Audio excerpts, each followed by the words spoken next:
and welcome to Unit 12, Module 65. We're talking about Introduction to Psychological Disorders. Here are your learning objectives, and here's your vocab. So, what is normal? And really, that's such a subjective term. So, the whole idea that this unit is abnormal psychology is really poorly labeled. We are really talking about psychological disorders in this unit. So what is a psychological disorder? It is a syndrome marked by clinically significant disturbance in an individual's cognition, emotional regulation, or their behavior. So in order for something to be a disorder, it has to have some important components. Number one, it must be dysfunctional, meaning that it's causing dysfunction to your daily life.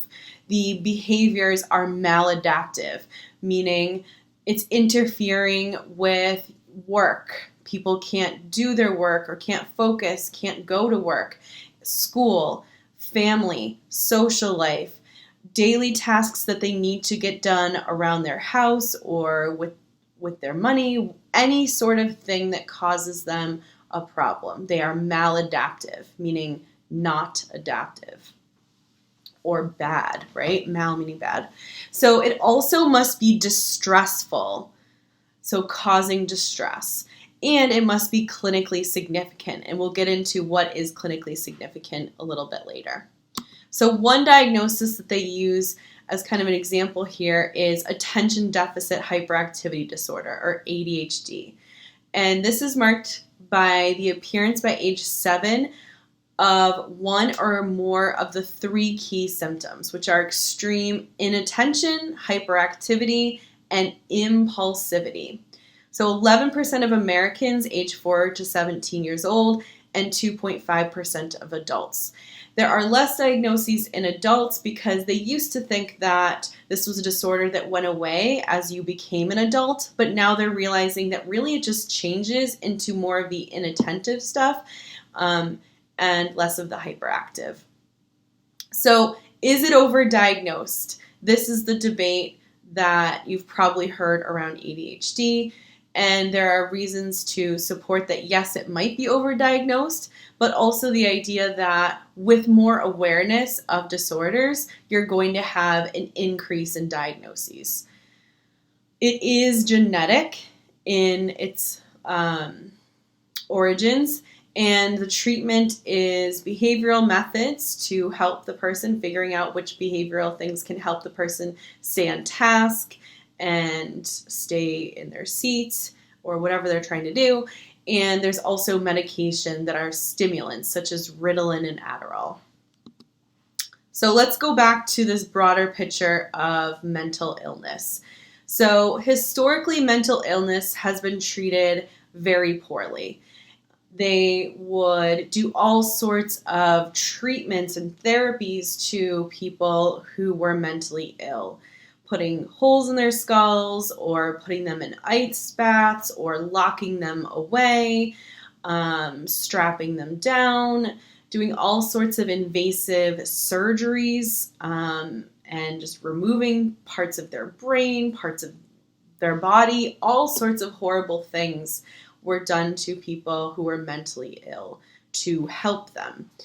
So Philippe Pinel in France insisted that madness was not demonic or anything like that. It was a sickness, and that if we just treated these people more humanely, gave them sunshine instead of these dark, locked away rooms that were filthy, treated them by talking to them and treating them human instead of treating them like animals. These little things, he said, would help cure them, and in many cases did. So it started to pave the way for changing treatment, but there was still a far way to go from the early 1800s.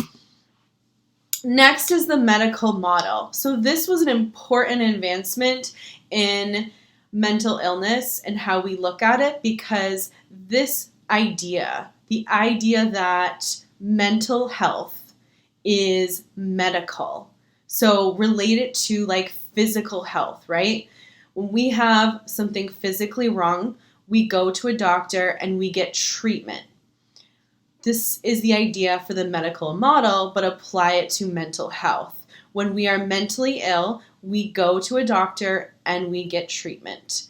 This medical model also advances research because it says, hey, if there's something medically wrong with this person, we need to do some research into what causes these disorders. So a lot of research into genetics, into the brain, all sorts of things like that. That also advanced what we know in psychology and how we understand mental health. But the current view and way to approach mental health is biopsychosocial. So again, taking that biological approach from the medical model, but also acknowledging that there are psychological influences. So stress reactions, trauma, learned helplessness, any sort of ways of thinking that are contributing to mental illness. And then there are also social and cultural influences. And one example of that is just the idea that we have culture-bound mental disorders, meaning mental disorders that only occur in certain countries, in certain cultures. For example, in Western cultures, there are eating disorders, wherein we don't see that in many other cultures. In other parts of the world, there are all sorts of other disorders that don't necessarily exist in Western cultures. So some are culture bound, and then we also have genetic things that are clearly more genetic, such as schizophrenia, which is seen worldwide. So how do we classify a psychological disorder? For this, we use the DSM-5, or the Diagnostic and Statistical Manual of Mental Disorders. This is like a classification, big, heavy book, right? And so it has a list of criteria that must be met in order to receive a diagnosis.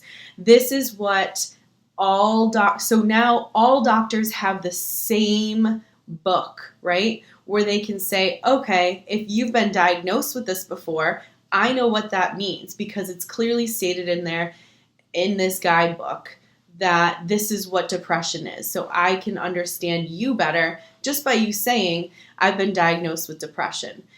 It also helps them know how to better treat you. If someone's coming in and they're distressed and the therapist, doctor realizes that this meets all the criteria for depression, well, now they can just look to the research and in their years of experience knowing how to treat depression.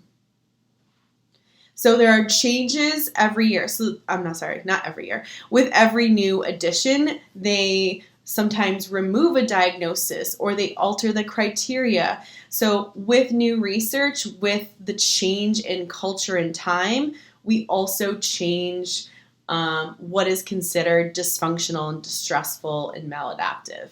For example, Asperger's syndrome was a previous diagnosis, but in the DSM-5, the Asperger's syndrome has been removed, and now people who had that diagnosis are under the autism spectrum disorder. So David Rosenhan did a classic study where in 1973, he sent himself and 7 others, they went to a hospital saying that they heard voices. They answered a bunch of questions. All of the other questions they answered about themselves were completely honest, and these were completely healthy individuals. They were not actually experiencing any auditory hallucinations. So that was the one lie that they said to get admitted into the hospital. They were all admitted and diagnosed, and on an average of 19 days they spent in the hospital. And in the hospital they acted perfectly normal. And upon release, the doctors said, well, this is why. We've just figured out why you have this mental illness. And they would go back in their childhoods, in their previous experiences that they detailed while in the hospital to say, this incident is what triggered your mental illness, when clearly they did not have a mental illness. So his point was labeling is bad and it's not helpful, and it just looks for, it makes a doctor just look for something and find something, but it's not necessarily accurate. So that takes us into labeling, the good and the bad of it. So some people criticize it, right? Like people are treated differently. There's a whole stigmatization of disorders. It might be more difficult to get a job, talking to friends about it or family members, especially if it's a more stigmatized disorder. The more contact that people have with those with a diagnosis, and knowing obviously that they have that diagnosis, the more people are able to say, hey, I have this diagnosis. The more people are accepting and understanding of mental illness. But obviously it's difficult because you're stigmatized and you don't want to be labeled. But at the same time, as a society, being more open about it leads to more acceptance and understanding. And the media doesn't always help. There are many negative stereotypes in the media, portrayals, a lot of instances of, horror movies where they're homicidal murderers and doing all these horrible things, when in reality, people with mental illness are far more likely to be the victims of a crime than they are to be the criminals. So when we look at criminal action and mental illness, there are obviously going to be people who commit crimes who are mentally ill. So even though the vast majority of people with mental illness do not commit crimes, society looks very passionately at these situations and has a lot of opinions and debate around them. Society gets very upset when the mentally ill commit a crime and are hospitalized instead of sent to a prison. And so the question becomes, what do we do? What should we do with those who are mentally ill and who are committing crimes?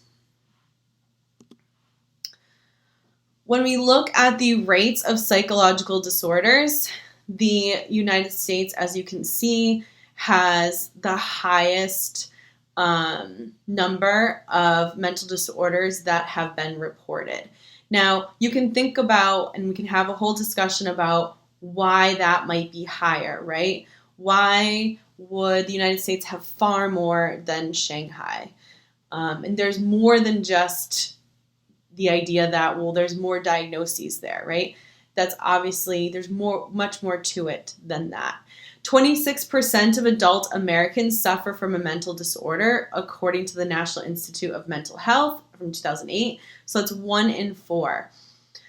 And there's something called the immigrant paradox. Compared with those who have recently immigrated, second or third generation Americans are actually at a greater risk for mental illness. So again, this goes back to the awareness factor. United States might be more accepting, it might be easier to access mental health care. And so that's going to also increase the diagnoses.